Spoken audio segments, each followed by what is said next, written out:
Morton Joe 245 here doing a review. Today we're taking a look at 25th Anniversary Cobra Commander.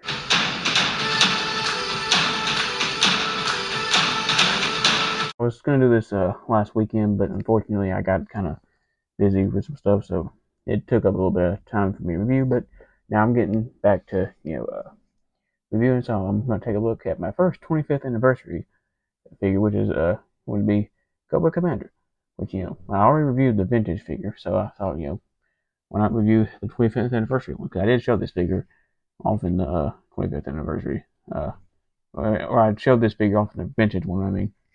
But, so, without further ado, let's get started. Okay, so for accessories, it came with this blue helmet, which is actually removable, unlike the vintage toy, which is, you can see, pretty cool looking helmet. This kind of reminds me of a late war, like a, could say like one of them Russian helmets or a German style helm, kind of with the shape of it. It's supposed to be similar to the Cobra Soldier too. But, just a plain blue helmet. It looks like there's like a little bit of like, it kind of looks like a metal helmet they kind of detail there, which is actually pretty cool. But, nothing on the inside, but can plug onto Cobra Commander's head there, as you can see, which completes the, look of Cobra Commander. Next accessory is his, Venom laser pistol, which, was like the vintage toy, which, you can't have Cobra Commander without his iconic pistol. Which I believe, I could be wrong, but I believe that this is the same mold as the vintage accessory, and as you can see, it's pretty detailed, and which I won't go into precise details. I already done that with the vintage one, but I will show you the comparison here. Okay, so I got three examples here. On the front here is the 25th Anniversary accessory, a vintage accessory, and this blue one is a weapons, is an accessory pack accessory, and which I didn't show this in the vintage review because it was way down the bottom of all my accessories and I couldn't find it. So, and I went through and put all my my accessory pack things in a bottle so I could find them all. So when I do this, I know where they're at. But so now the vintage accessory has more of kind of a glossy black to it, while the 25th anniversary one's kind of a flat black. So that's how you can tell. And the vintage, they won't really interchange either. The vintage accessory won't plug into the back of the 25th anniversary, and the 25th anniversary accessory don't want to plug into the back of the vintage, so that's another way you can tell them apart. And last but not least, he comes with his figure stand, which mine's a little bit dusty, but so this is a very standard figure stand for the 25th anniversary. Now they reuse these a lot. The GI Joe had GI Joe logo, Cobra had the Cobra logo on there, and the name of the figure would be on the front of the stand. But very generic. The only difference between each stand was had the character's name on it. It's got a peg to plug into Cobra Commander's foot to stand him up. But other than that, just a pretty generic base. Cobra Commander also came with a file card, which like the vintage figure did. Now it is shaped a little bit different than the original. The way they cut his stuff right here. I'll show you in just a minute. But as you can see, like the vintage one, yes, it's just the back of the card. The 25th anniversary had like a kind of a chrome silverback, really shiny. So shiny, so chrome. Just really like that. I always thought that was cool. And this is one of my very first single card figures I got when I was a kid. And I remember my daddy brought this home to me one day, and I have cherished it ever since.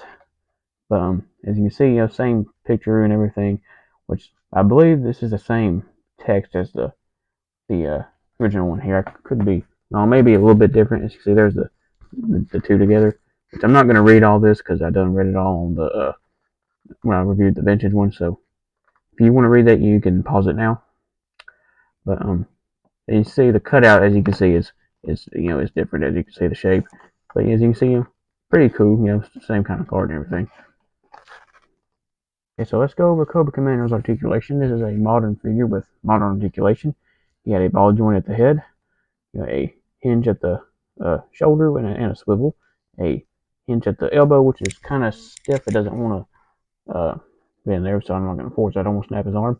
He's got a swivel at the glove there, which is pretty cool. He has some waist ab articulation right there. The helmet wants to fall off easy. That's one thing about this figure, but there's no waist articulation. That would have been kind of cool, but I guess you could count that as a waist. But you see, he's got like a ball joint at the leg there, like the vintage one, a double jointed knee, and a swivel, and I think a hinge at the a hinge at the foot down there, which is also kind of stiff. I don't want to move. So let's go over the sculpt, design, and color of the 25th Anniversary Cobra Commander, starting with his head. As you can see, we move the helmet so you can see the back there. It's just all silver, chrome and everything. And see, there's like a detail there too where the helmet kind of goes in, which is pretty cool. They didn't have to add it in there, but they did. And you see the helmet goes on, which, like I said, that really completes the look. And going down to his chest, like the vintage figure, he's got his blue uniform shirt with the Cobra logo on the front there, and his arms are all blue. The gloves are reminds me a little bit of a paint mishap right there, but not too bad. And one hand is sculpted to hold his pistol, while the other hand, you can get him in a pose like he's, you know, making a fiery speech to his men to boost morale, I guess. And going to the back, as you see, that's the holster for his Venom laser pistol, which does mount actually in a different position than the vintage one. I mean, the vintage one here, as you can see, the mount's completely different. Which I always wonder how Cobra Commander would draw this if in battle and being on his back. Seems like that would be kind of hard, but still pretty cool. It's supposed to act as a charger for the pistol, too, I believe. But going on down, his belt continues to the back there. As you can see, some pouches, you know, two pockets on his rear end there. Going down his one leg here, he's got a red stripe that goes all the way down to his pants there. So don't continue down on this part. On his left leg, there's no red stripe, but there is a pouch with a two straps, which I'm not sure what it could be, like a multi-tool, I guess, in there. On the vintage figure, it was like a sculpted knife, so that's a little bit different. And his boots have the blue things that go around. I'm not sure exactly what those are called, but the vintage figure was like that. The Sambo animated series, it was done that way. But and just standard black boots. Not a lot of details. Like he's got them some shoe polish put on. Those are pretty shiny actually. For comparison time, as you can see, there's the vintage Cobra Commander compared to the 25th anniversary one. Which the 25th anniversary one is a pretty cool update to the vintage figure. It's a little bit different, not exactly the same. As you can see, the logo is actually the corrected logo. The vintage one I got there is the ultra rare Mickey Mouse logo, which those can get pretty expensive nowadays. But which I still personally prefer the vintage figure, and but that's just my opinion. If you like the new ones, I mean that's totally fine. New ones were my era, but I still prefer the vintage ones, even though my era was the new ones. It just the vintage ones are just a lot more nostalgic to me. I just prefer the classic style O-ring figures. But so as my review on the 25th anniversary Cobra Commander. If you like this video, give me a thumbs up. That'll help me out a lot, and don't forget to hit like and subscribe to Warden Joe 245. Till next time.